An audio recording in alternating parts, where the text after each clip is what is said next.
আসসালামু আলাইকুম। আপনারা জানতেন সোয়াবিন গরুর খাদ্য হিসেবে ব্যবহার করা হয়। এখন আর গরুর খাদ্য নয়, এখন সোয়াবিন মানুষের খাদ্য হিসেবে ব্যবহার করা হয়। দেখতেছেন সোয়াবিনের রুটি।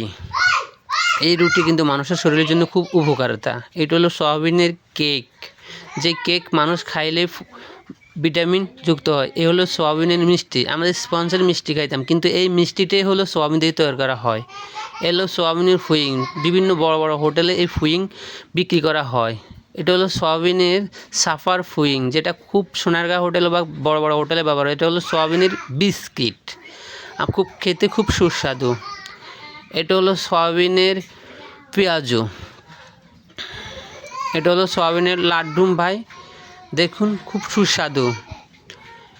এটা হলো সোয়াবিনের ফুটিং। এটা হলো সোয়াবিনের ফুইং, সাফার ফুইং। এটা হলো সোয়াবিনের ভর্তা, দেখেন পেঁয়াজ কাঁচামরিচ দিয়ে করে। এগুলো সোয়াবিনের রোল, চিকেন রোল, সমোসা, সিঙ্গারা হইতে